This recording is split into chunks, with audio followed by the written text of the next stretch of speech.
नमस्कार मित्रों, मैं हूं डॉक्टर हरिनिवास। चैनल है संस्कृत साहित्य एवं संस्कृति और आप इस समय आनंद ले रहे हैं हितोपदेश का। मैंने कहा कि मित्र लाभ पूरा हुआ, सुहृद भेद पूरा हुआ, विग्रह चल रहा है, हितोपदेशे विग्रहा। और इसमें भी हम बड़ी सुंदर सुंदर कुछ कथाएं सुन चुके हैं। उस पक्षीराज मयूर के सामने उसके मंत्री गीध ने यह कहा कि राजदूत के रूप में तो ब्राह्मण की ही नियुक्ति होनी चाहिए। देखिए, ये एक व्यवस्था जो है, जब आप हमारी दूसरी प्लेलिस्ट भारतीय ज्ञान परंपरा इसके वीडियो सुनेंगे तो आपको मालूम पड़ेगा। ब्राह्मण इस भारतीय समाज में हमेशा से सम्माननीय रहे हैं, क्योंकि उनका अपना कोई लोभ लालच का स्वभाव ही नहीं था। उनका तो जीवन ही परोपकार के लिए हुआ करता था।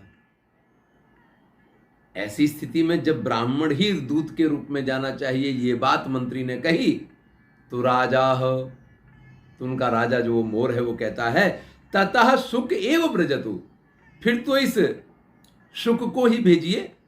जो तोता है उसको पक्षियों में ब्राह्मण माना गया है, क्योंकि वो बोल भी सकता है, वो ऐसी भाषा बोल सकता है जो लोग समझ सकते हैं। फिर तो शुक को ही जाना चाहिए। शुक त्वमेव अनेन सह गत्वा अस्मद अभिलषितम ब्रूहि। अरे शुक, तुम ही जाओ इसके साथ और हमारी जो बात है उसको उनसे जाकर के कहो। शुको ब्रूते, तब वो शुक कहता है, यथ आज्ञापयति देव, महाराज आपकी जो आज्ञा, आपकी आज्ञा के अनुसार मैं जाने के लिए तैयार हूं। किंतु अयम दुर्जनो बकहा, लेकिन ये बगुला जो है ये तो दुर्जन है। तद अनेन सह न गच्छामि, मैं इसके साथ नहीं जाऊंगा।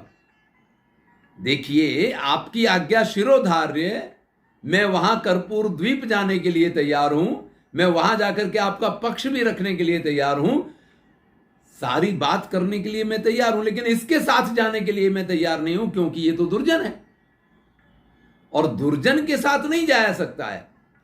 खलह करोति दुर्वृत्तम नूनम फलति साधुषु, क्योंकि ये नियम है। दुष्ट व्यक्ति जो होता है वो गलत काम करता है और परिणाम सज्जन व्यक्ति को भोगना पड़ता है।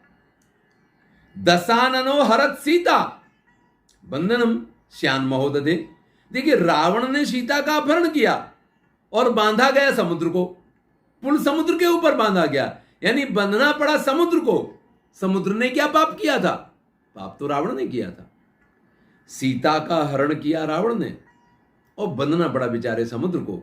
तो महाराज, दुष्ट के साथ तो चलना फिरना, उठना बैठना, आना जाना, खाना पीना कुछ भी योग्य नहीं होता है। न स्थातव्यम न गंतव्यम दुर्जनेन समम क्वचित। भाई, दुर्जन के साथ न तो रहना चाहिए, न चलना चाहिए, न उसके साथ कहीं जाना चाहिए और ना ही उसके साथ उठना बैठना चाहिए। काक संगात हतो हंसा तिष्ठन गच्छन च वर्तका। कौवे के साथ रहने के कारण हंस मारा गया और कौवे के साथ चलता हुआ वर्तक, जिसको आप बतख कहते हैं, वो मारी गई। यानी कौवे का साथ करने की वजह से हंस मर गया बेचारा और उसके साथ चल रहा था, इसलिए बतख को मर जाना पड़ा। राजा कहता, कथम एतत्, भाई ये क्या कथा है? शुका कथयति। तब शुक जो कथा कहता है, चलिए हम आप भी सुनते हैं। अस्ति उज्जैनी वर्त्म प्रांतरे प्लक्षतरु। उज्जैनी की बात है, वहां एक बड़ा ही विशाल, प्लक्ष कहते हैं, पकड़िया बोलते हैं जिसको, पाकड़, बरगद से छोटे पत्ते होते हैं, बरगद जैसी ही जटाएं होती हैं, बरगद जितनी लंबी जटाएं नहीं होती हैं। तत्र हंस काको निवसता, और उस पाकड़ के पेड़ पे एक हंस और एक कौवा रहा करता था। कदाचित ग्रीष्म समय परिश्रांतः कश्चित पथिकः तत्र तरुतले धनु कांडम सन्निधाय सुप्तः। अब एक बार की बात है, गर्मी के दिन थे, कोई राहगीर वहां से जा रहा था, बहुत बढ़िया छाया होती है। मैं नैमिषारण्य पढ़ा करता था गुरुकुल में, वहां 4 पकड़िया के बड़े सुंदर सुंदर पेड़ थे। मैं तो ये कह सकता हूं कि अपना बचपन का बड़ा ही, जिसको कहते हैं कि बहुत श्रेष्ठ भाग जो है, मैंने इन प्लक्ष वृक्ष के नीचे गुजारा है। आज भी जब वहाँ जाना होता है तो वो वहीं पे उसी प्रकार से हैं, बड़ा आनंद देते हैं। उनके नीचे बैठना बड़ा मन को शांति देने वाला होता है। उसने वहाँ बहुत बढ़िया छाया देखी और वो वहीं सो गया। अपना धनुष बाण रखा और धनुष बाण रख के वहीं पे वो सो गया। तत्र क्षणांतरे तन्मुखात वृक्ष छाया अपगता। अब जहां वो लेटा था, थोड़ी देर बाद वो तो गहरी निद्रा में सो गया। सूर्य नारायण का प्रकाश आने लग गया, उसके चेहरे के ऊपर धूप आने लग गई, क्योंकि जो वृक्ष की छाया थी वो वहां से आगे निकल चुकी थी। अब उस हंस ने देखा कि अरे इतने प्यार से सोया हुआ ये पथिक है और ये सूर्य नारायण की किरणों के कारण अभी इसको उठ जाना पड़ेगा। तो उसने अपने पंख को फैला करके उसके चेहरे पे छाया पड़े इस प्रकार से छाया कर दी।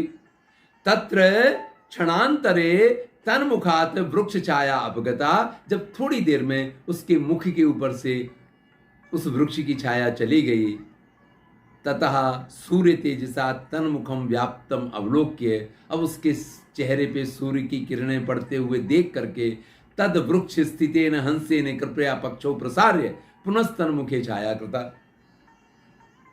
उस हंस ने अपने दोनों पंख फैला दिए, जिससे कि अब हंस के पंख तो वैसे भी बड़े होते हैं, बड़ी बड़ी उड़ान भरने के लिए प्रसिद्ध हैं।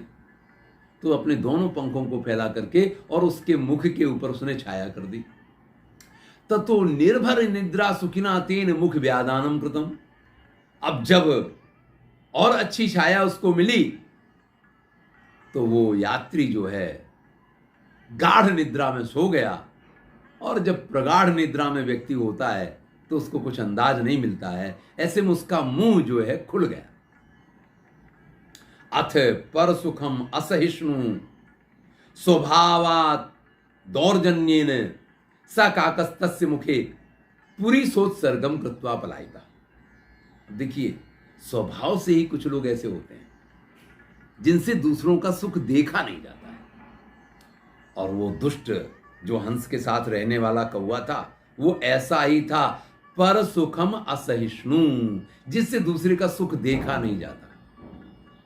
अब उसने देखा ये पथिक इतनी मस्ती में सो रहा है कि इसका मुंह तक खुल गया है, इसको पता ही नहीं चल रहा है।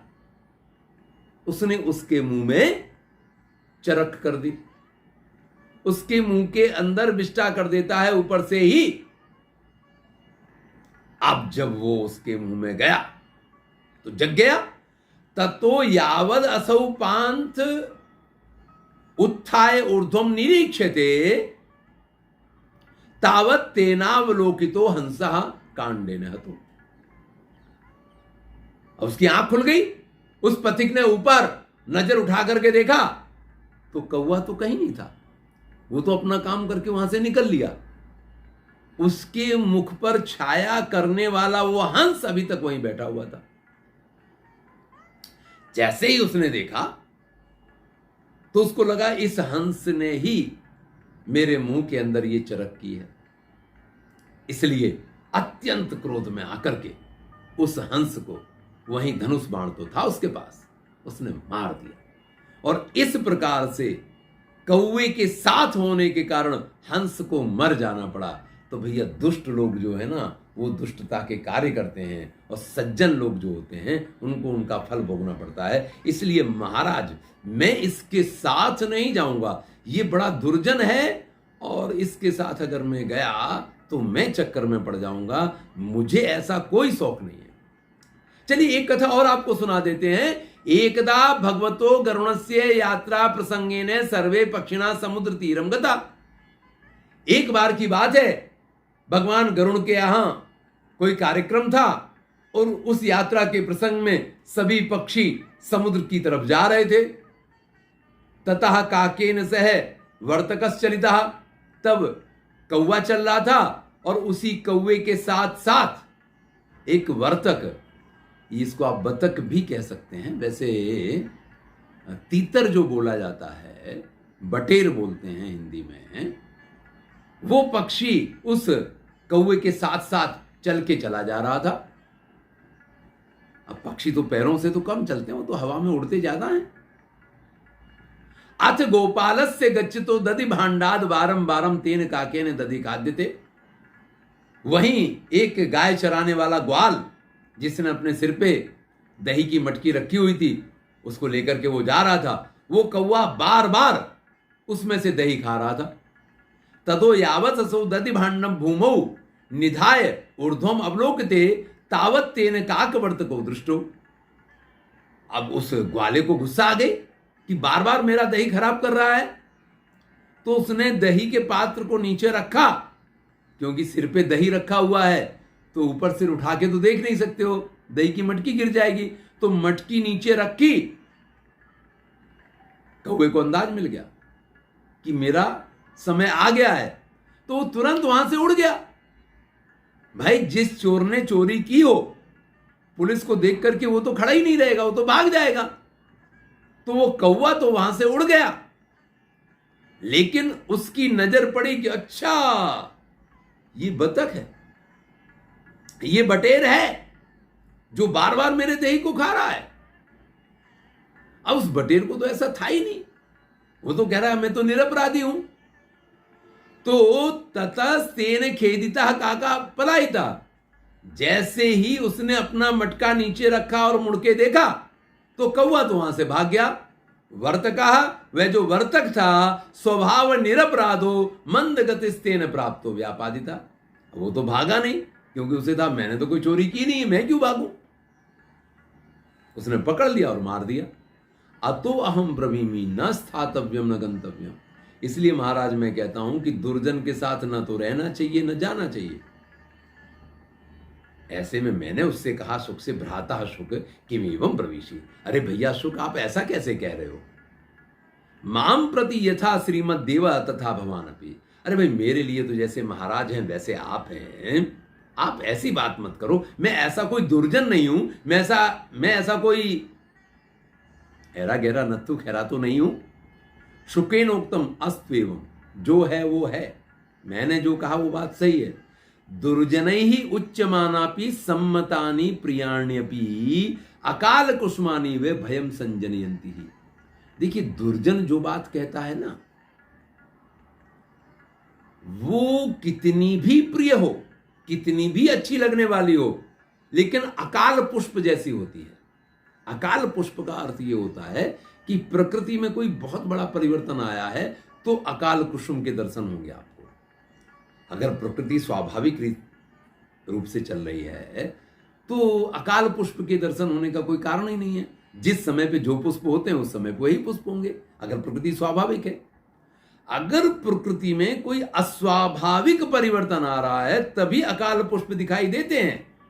और अगर अकाल पुष्प, ये किसी पुष्प विशेष का नाम नहीं है, यानी जिस समय जो पुष्प नहीं होता उस समय अगर वो पुष्प दिखाई दे तो उसको अकाल पुष्प बोला जाएगा। तो भय का कारण होता है। आपको समझ जाना चाहिए कि प्रकृति में कुछ ना कुछ ऊंच नीच होने वाली है। तो आप जो कहो वो अपनी जगह है, लेकिन दुर्जन का साथ नहीं किया जा सकता है। दुर्जन कितना भी मीठा बोले, लेकिन वो भय कारक ही होता है। दुर्जनस्त्वम च भवतो वाक्यादेव ज्ञातम। और आप दुर्जन हो, ये तो आपकी बात से ही पता चल गया है। शुक कह रहा है बक से कि आप दुर्जन हो, ये तो आपकी बात से ही पता चल गया है। यद अनयोर भूपालयोर विग्रहे भवद वचन एवं निदान। भाई देखो, आपकी वाणी का चमत्कार है कि कर्पूर द्वीप और जम्बू द्वीप, इन दोनों द्वीप के राजाओं के बीच आज विग्रह खड़ा हो गया है। इन दोनों के बीच आज लड़ने मरने मारने की नौबत जो आ गई है, आपके ही शब्दों का तो चमत्कार है भैया। तो आप कितने सज्जन हो और कितने दुर्जन हो, आपके वाक्यों से और आपके व्यवहार से उस चीज का पता चल गया है। इसलिए मुझे तो माफ ही करो, आप जो कहो, आपके साथ तो मैं नहीं चल सकता। चलिए, इससे आगे की कथा हम अगले वीडियो में सुनेंगे। मैं हूं डॉक्टर हरिनिवास और आप आनंद ले रहे हैं हितोपदेश का। धन्यवाद।